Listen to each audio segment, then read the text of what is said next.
On May 21st, 2007, my life ended. It really started out like any other day. I woke up to the ding-ding of instant messenger, which as a military wife with a deployed husband made me like Pavlov's dog, so I jumped out of bed, ran to my computer, and got to see my husband, Michael, on the screen. A little background on Michael. I met him when I was an socially awkward clarinet player in the marching band in high school. And it made no sense to me why some 6'2", gorgeous, green-eyed, dark-haired trombone player would talk to me, let alone go on to ask me out. But he did. And we eventually dated all the way through high school, and in college parted ways until I received a call from Michael letting me know that he had decided to join the US Army. A total surprise to me, but we wrote letters to each other every day for 5 months of his training, and 3 months after his training, got engaged, and a month after that, married. He was just the kind of person that saw the best in everyone. If you were to walk up to him and say, "I want to walk on the moon one day, Michael," he wouldn't laugh at you. He wouldn't make a joke about it. He would look at you sternly in the eyes and he would say, "Bring me back a rock." He was the kind of person that believed in everyone, and I think in return made you believe in yourself. He loved Star Trek and frozen pizzas, and he was my Shark Week companion and loved watching PBS Antique Roadshow with me, even though I'm pretty sure he hated it.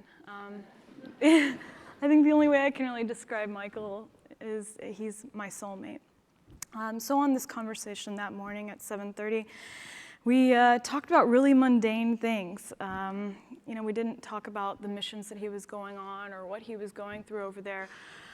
We talked about what I made for dinner the night before, or he'd asked me what happened on Grey's Anatomy, even though he was just indulging me, and he hated that show as well. And in this instance, we were talking about a laptop computer, when very abruptly Michael had to get off. After 8 months of deployment, you say, "I love you and I'm in love with you so many ways." And so I typed it out, "I love you and I'm in love with you." And I don't know why, but I typed out, "I know this sounds really cliche and cheesy, but I hope you know that I love you more than life itself." And I'm very glad that I wrote that, because an hour and a half later, my husband would be leading a convoy of vehicles down a route in Baghdad, Iraq that he had been down 100 times before. They would stop over a canal to interrogate the area, and when they stopped, a man in a field put off 2 explosions next to their vehicle. They got on the radio and said that they were driving forward, and as they did, the man put another 2,000 pounds of explosives off underneath my husband, killing him along with 2 other soldiers. It would be 10 and a half hours later. I would be at my parents' house putting the leashes on my dog, getting ready to head home. My mom was asleep. My dad was out of town. When the phone would ring, it would be my neighbor. My little sister would pick it up and hand it to me. And all that Danny said was, "You need to come home." When I asked him why, all he responded with was, "There's men here that need to talk to you." "Who are the men?" "I can't tell you, you just need to come home."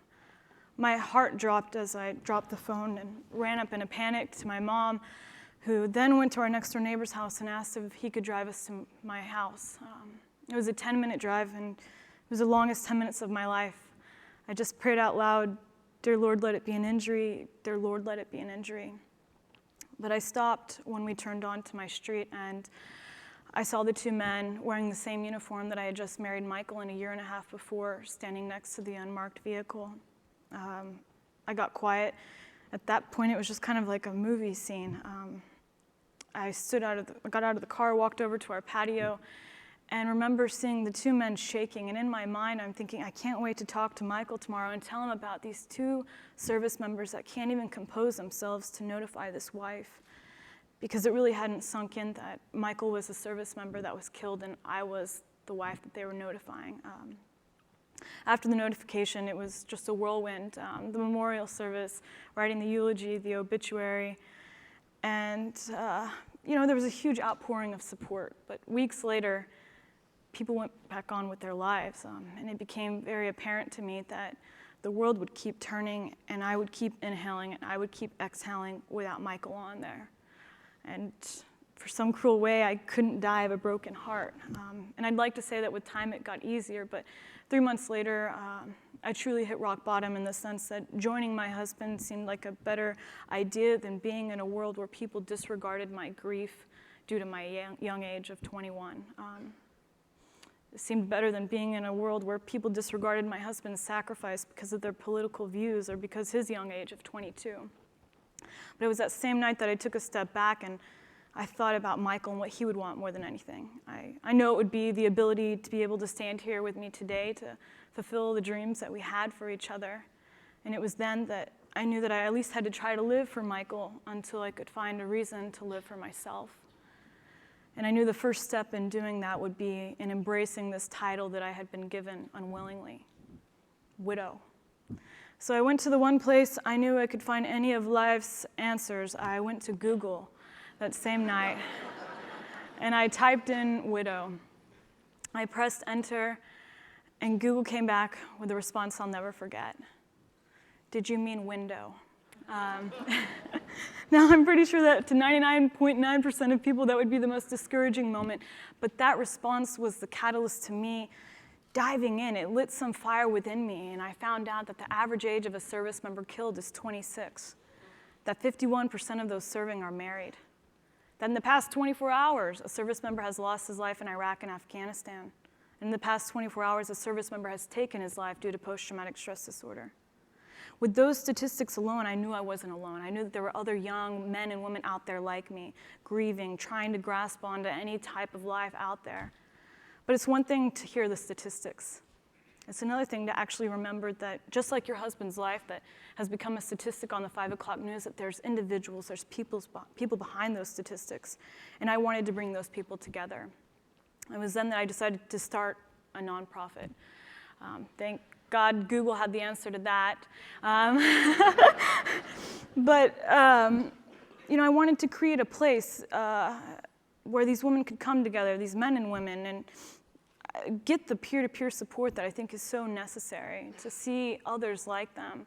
And through the American Widow Project, we've served over 1,500 widows. We've done over 30 events throughout the country.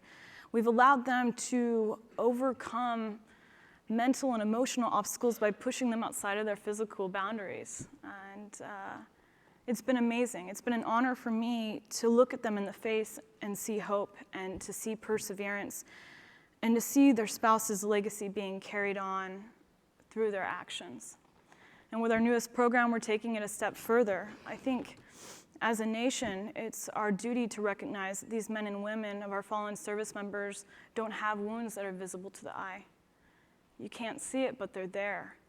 And I think it's our duty, and through our new program, you will have the ability to do it, to allow these women to see that not only can we show them that they can survive, but we should allow them to thrive. We should give them the tangible tools to further their education, to become entrepreneurs, to pursue their passion, to overcome day-to-day obstacles. These women have given me hope. They're the reason I'm standing here today. They've given me a purpose, and I want to give them that too. And I thought on May 21st, 2007, my life ended. And as I've learned through each one of them and each one of their stories and each one of their heroes that are here in some way, that day my life didn't end, it had just begun. Thank y'all.